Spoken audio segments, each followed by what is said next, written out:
Oil is not primarily an energy story.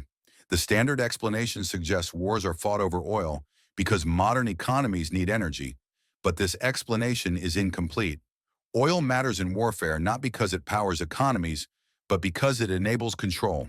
Control of movement, control of reach, control of denial. Energy is the surface explanation. Control is the underlying mechanism. Understanding oil's role in conflict requires seeing it as a system of capability and restriction, not as a commodity that simply gets consumed.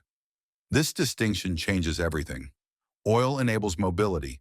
Aircraft, ships, ground vehicles, and logistics networks all depend on liquid fuel that can be transported and deployed rapidly. It enables endurance. Extended operations require continuous fuel supply. Naval deployments last for months. Air campaigns run for weeks. Ground operations sustain across vast distances. Oil enables reach.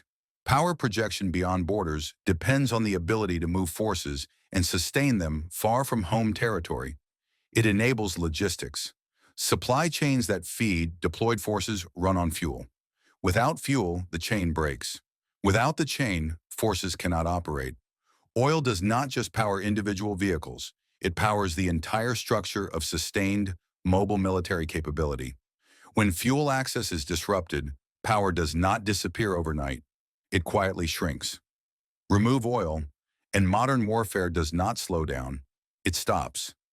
When oil access fails, power does not collapse dramatically. It shrinks quietly. Operations scale back. Range contracts. Endurance shortens. Reach diminishes.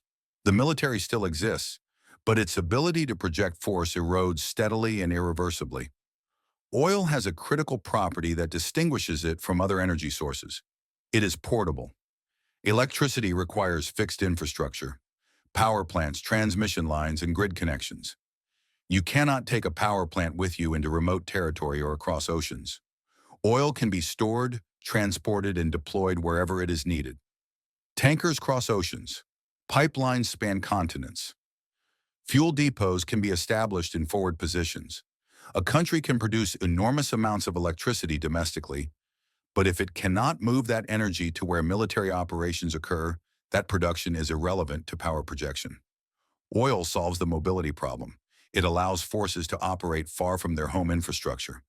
Aircraft carriers function as mobile bases because they carry fuel and can be refueled at sea. Expeditionary forces operate in remote regions because fuel can be transported to them. Portability enables projection, and projection is the foundation of military reach. This is why oil remains central to military capability even as renewable energy grows. Solar panels cannot power an aircraft carrier in the middle of the ocean. Wind turbines cannot fuel deployed armored battalions.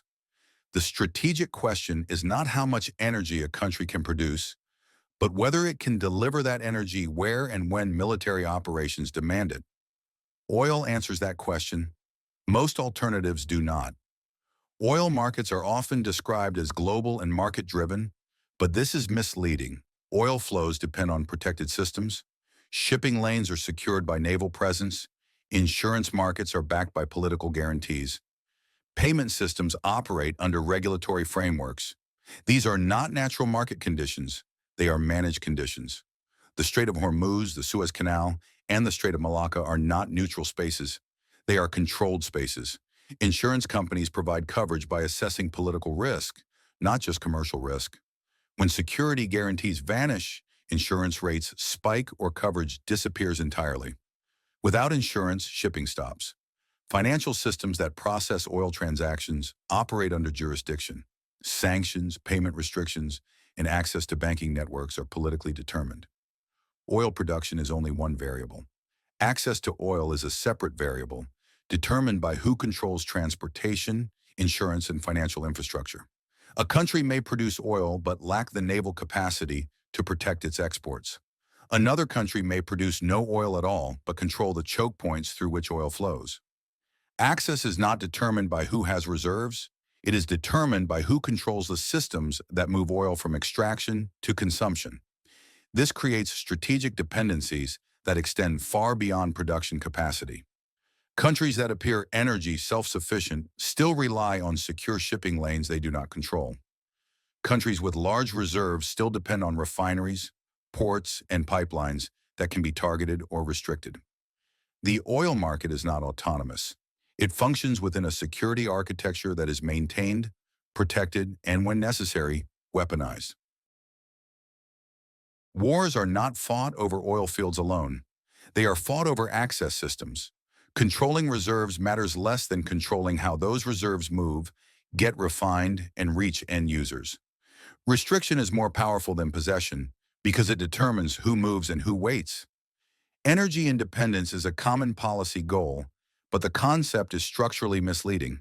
A country can produce all the oil it consumes domestically and still remain dependent on global systems. Refineries are specialized. Crude oil types vary, and not all refineries can process all crude. A country producing heavy crude may need to export it and import lighter refined products because its domestic refineries are configured for different inputs. Shipping and logistics are internationally integrated. Even domestic oil often moves through infrastructure managed by foreign firms or insured through international markets. Financial systems are cross-border.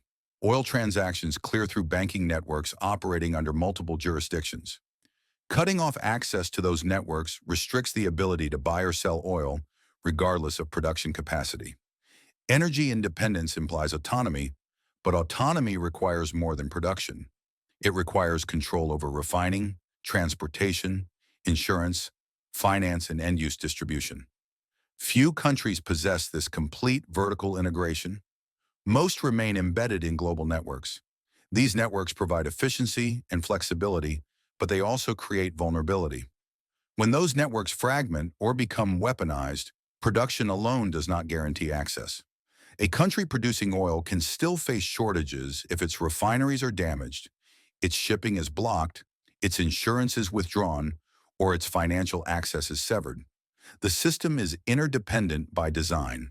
That interdependence is a strength during stability, but it becomes a weakness during conflict.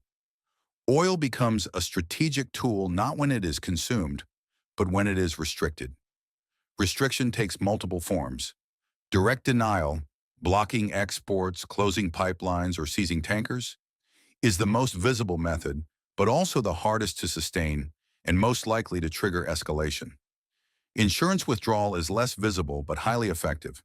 If insurers refuse coverage, tankers do not sail. This method requires no military force, only influence over financial and insurance markets.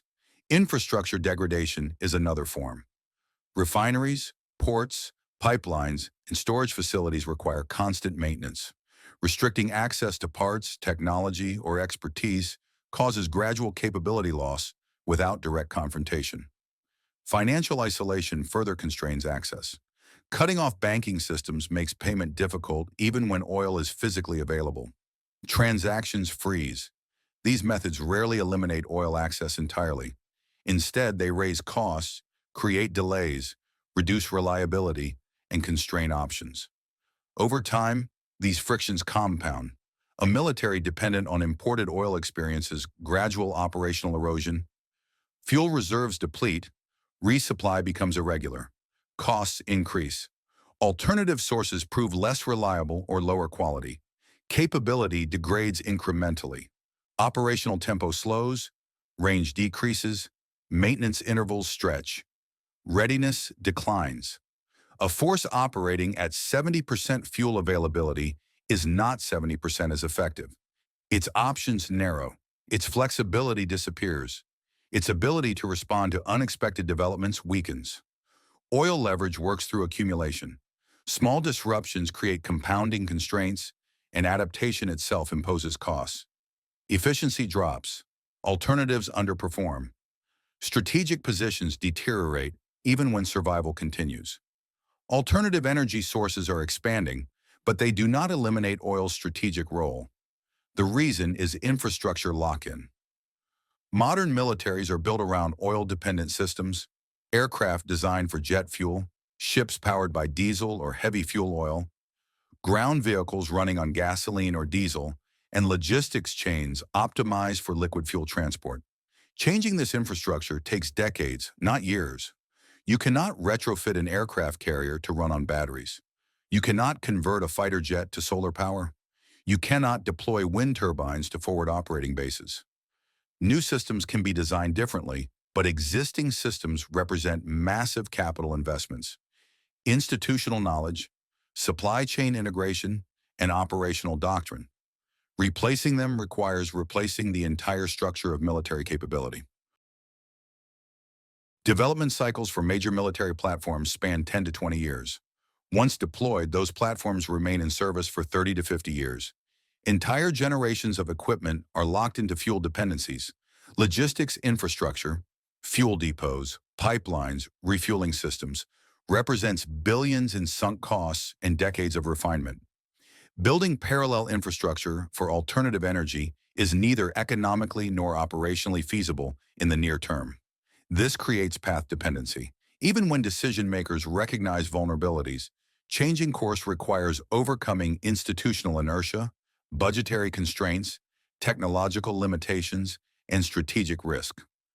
Oil dependence persists not because alternatives do not exist, but because the systems built around oil cannot be replaced rapidly without accepting severe capability gaps during transition. For the foreseeable future, oil remains the foundation of mobile military power. Not because it is the only option, but because it is the option everything else was built to use. Oil decides wars not because of its energy content, but because of the control systems built around it.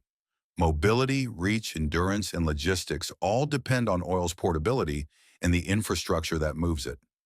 Power comes not from reserves, but from controlling access, transportation, refining, and financial networks.